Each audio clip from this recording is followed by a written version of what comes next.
Hey, so today we're going to be making a Japanese cheesecake. I'm gonna tweak the recipe a little bit to make it a Pandan zebra Japanese cheesecake. So the recipe that I use, there's a video that I watched from Emmy. What is her name again? Emmy's World or something like that. I'll link her video below, but she uses a recipe and I don't know where she got the recipe, but I wrote it down. I'm just tweaking it a little bit because she originally said 13 egg whites and 6 egg yolks, and today I don't feel like wasting all that egg yolks and doing something else, so I instead am doing 10 egg whites and 8 egg yolks, so separated.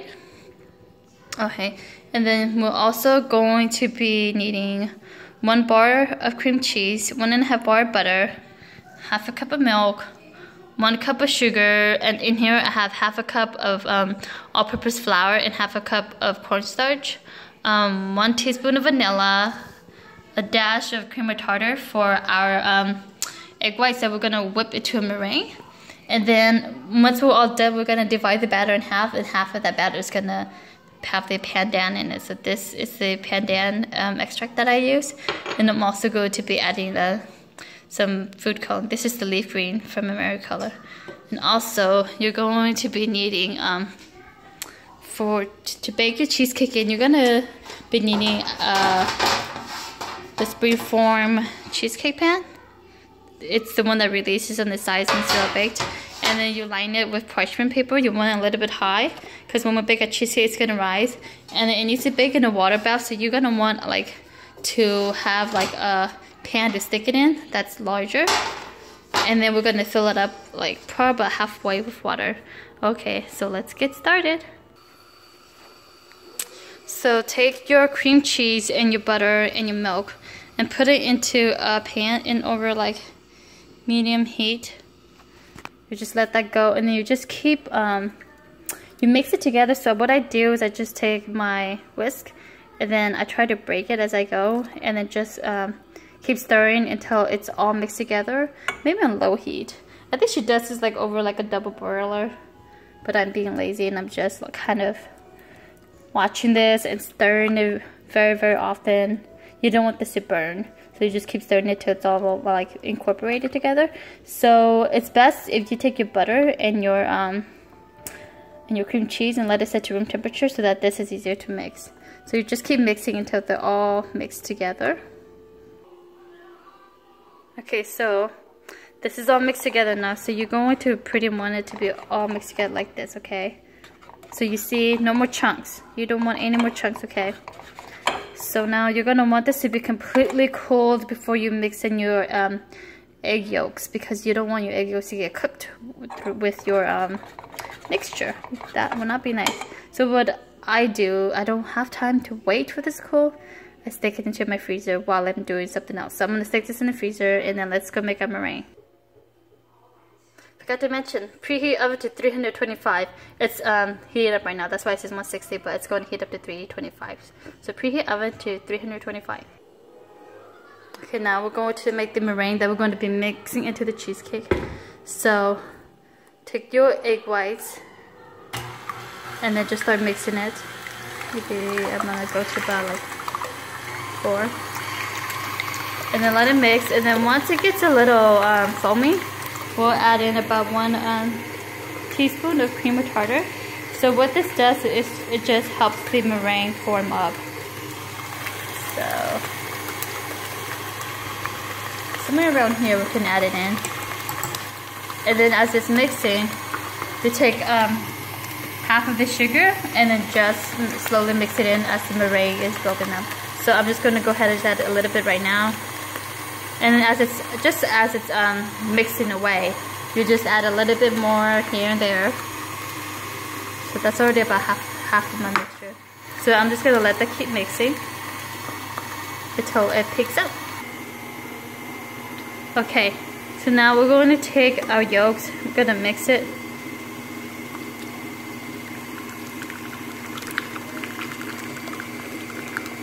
Alright,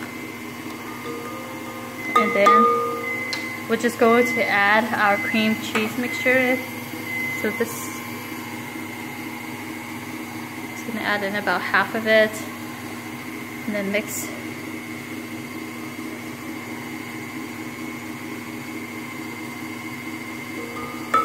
And I took the rest.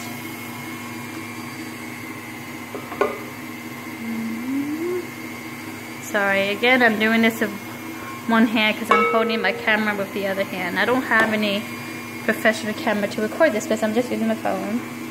So mix it all in. Alright. Wonderful. And then now, I'm going to take my flour and cornstarch.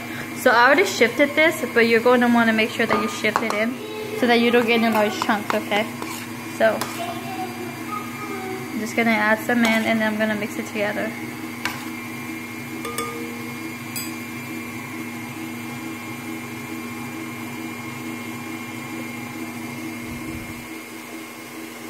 I can't remember I was supposed to use a spatula when I'm getting chunks.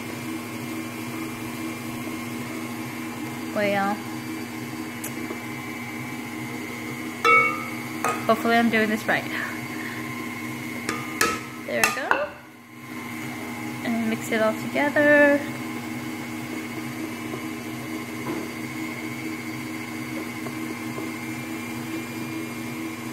Alright. There we go. And then I'm going to add in the rest of my sugar in here. Let that mix.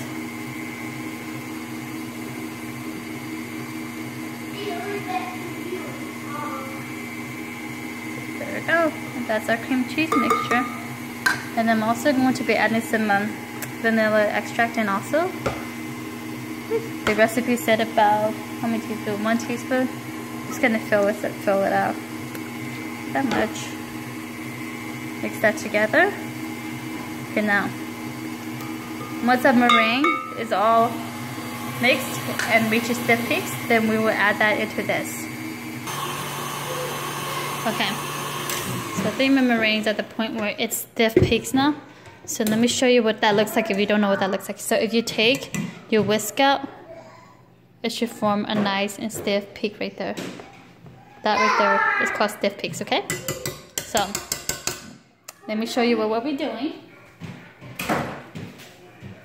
So, sorry, I have my camera trying to focus here.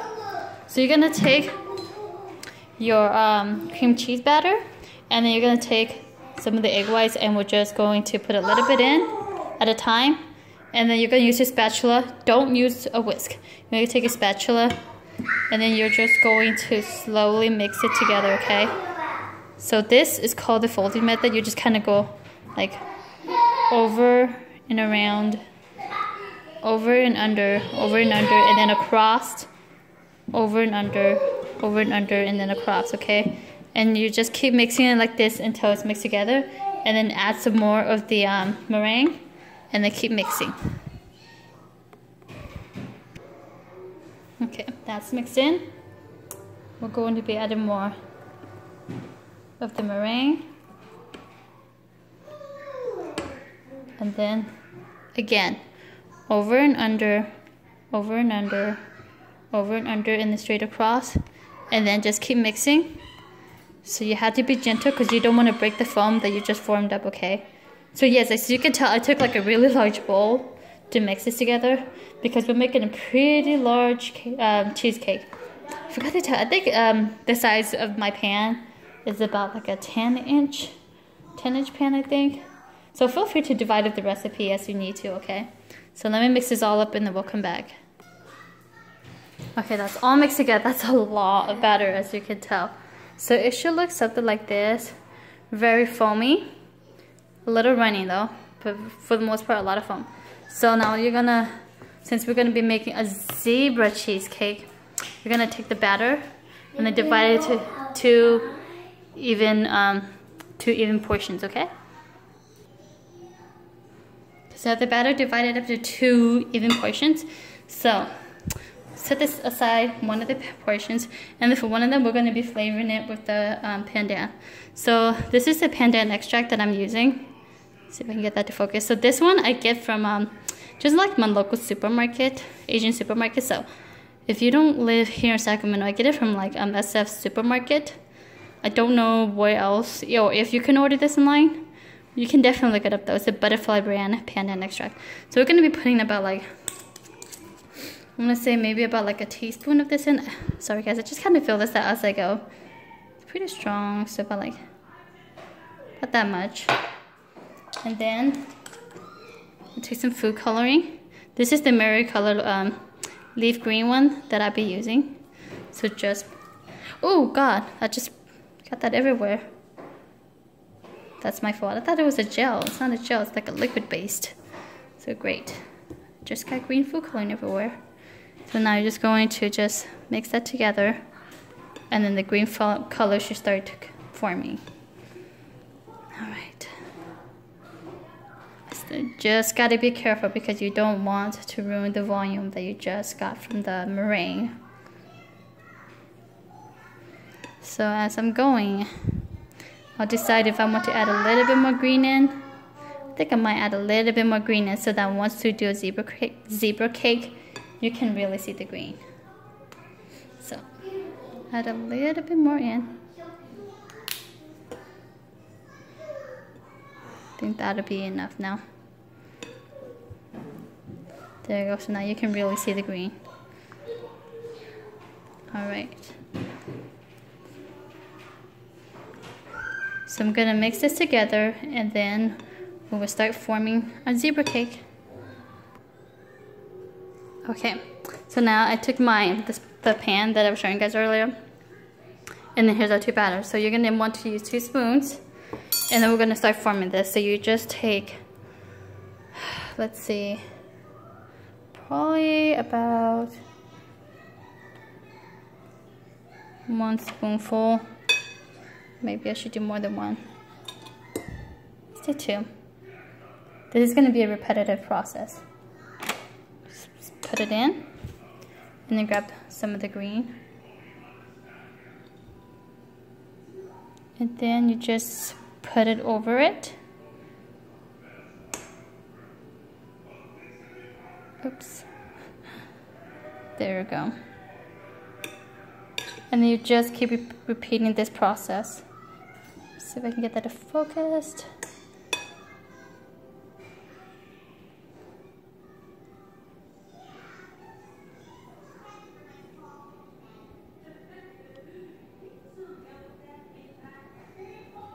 Alright.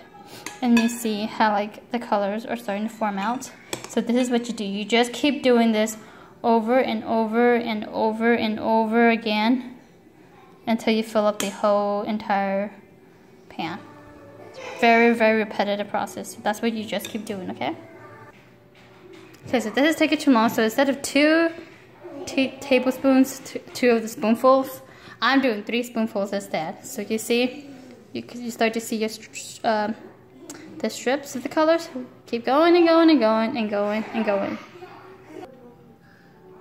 I'm all done. So as I got towards the top, the zebra stripes are not as pretty. So now when you're all done, you're going to want to line your pan with some aluminum foil. So you just put foil on the bottom and just fold it up on the top. You're going to want to do this a couple of times, okay? Because we want to make sure the water does not get into the cheesecake. Alright. That's 1 layer. So I'm probably going to do at least 2 layers of this. Alright. Like that. I'm going to fold in the sides. Okay. So I got 2 layers of aluminum foil around my bowl. You put it into a larger pan, and then you just add some water in about like halfway. So boiling water may be the best option, but all I did was take hot water from the sink. Just gonna pour it in. Let's see, about like right there. So that's about like halfway. All right, and then now we're gonna put this into the center of the oven. Okay, so I put this in the center of the oven. So my top rack, I'm not gonna take out. It looks like I'm gonna have enough room for it to rise, but not get in the way. And then 325 degrees. I got an oven thermometer, so see, it's about, looks like I need to recenter my thermometer. I had my oven open for a little bit, so I don't think the temperature is exactly correct. But 325 degrees for about 25 minutes, and then turn it down to 280 degrees for another hour and a half. Just keep eyeballing it to make sure that it doesn't burn.